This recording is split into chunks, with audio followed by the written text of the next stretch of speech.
According to reports from Yahoo Sports' Jeff Passan and Fancred's John Heyman on Tuesday, the Mariners are considering the possibility of a complete teardown and a multi-year rebuilding process, though it appears that they'll hang on to franchise building blocks Mitch Haniger, Edwin Diaz, and Marco Gonzales, who just signed a 2-year deal. Sources: the Mariners are considering a full-fledged teardown this winter. If trade market is strong, they've told teams they're willing to move just about anyone. And if that happens, they have indicated they're willing to wait a few years to build a competitive team again. Jeff Passan, at Jeff Passan, in November 6, 2018 sounds now like Mariners' intent to hold on to Haniger, Diaz and Gonzales. Word as everyone else is up for grabs. John Heyman, at John Heyman, in November 6, 2018 if they are indeed planning on keeping Haniger, Diaz, and Gonzales, their most attractive trade ships would seem to be shortstop Jean Segura, left-handed starter James Paxton, and setup man Alex Colomé. Though the 28-year-old Segura has a no-trade clause, he's under club control through 2023 at a rate that's affordable for one of the league's best-hitting middle infielders, and he has experience at both shortstop and second base.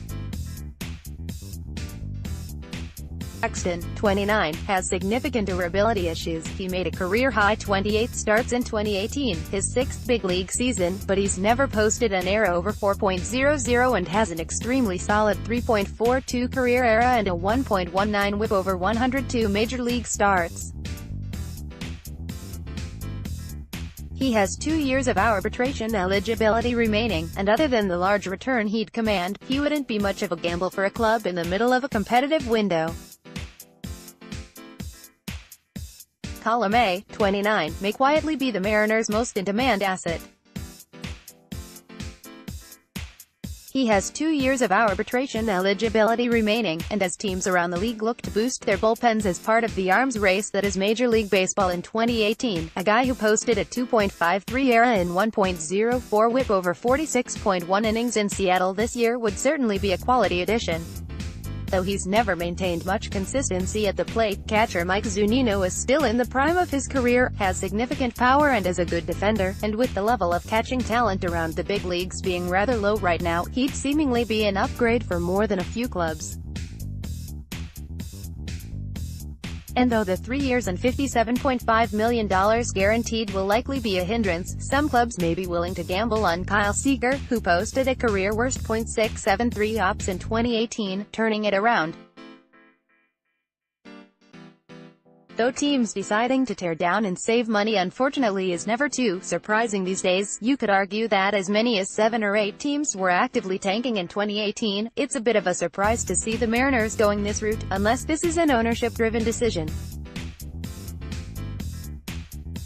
As you may recall, Seattle GM Jerry Dipoto, who received a multi-year contract extension in July, criticized the widespread tanking around the league back in January, saying that, "You could argue you're going to compete with more clubs to get the first pick in the draft than you would to win the World Series. It'd be ironic if his Mariners willingly joined the fray of wholly non-competitive teams this winter." Obviously, with the Astros still poised to be dominant for at least another year, the Athletics possessing a great young core and coming off a 97-win season, and the Yankees and Red Sox likely to take up 2 playoff spots, it's going to be an uphill battle for the Mariners to be a playoff team even if they're going all out.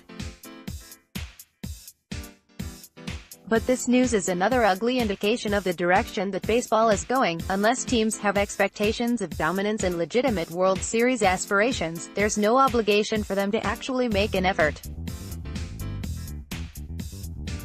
In fact, it's getting to the point where it's almost expected that clubs that aren't prime World Series contenders will race to the bottom, attempting to rebuild by collecting high draft picks in the same manner that the Astros and Cubs did early this decade.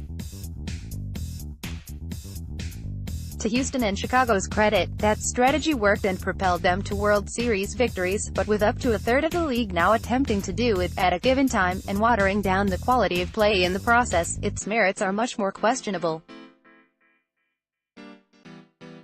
Though it's left unsaid, this news also seems to mean that the chances of the Mariners re-signing Nelson Cruz are exceptionally low. While he's essentially unplayable as a fielder, Cruz posted a park-adjusted OPS that was 35% better than league average as a 38-year-old this year while hitting 37 homers and driving in 97 runs, all while playing his home games in a park that isn't remotely hitter-friendly. Even as teams get away from the only a DH sluggers that largely populated the position for most of its existence, Cruz would be a good addition for any club that is looking to add a game-changing power hitter with a ton of experience.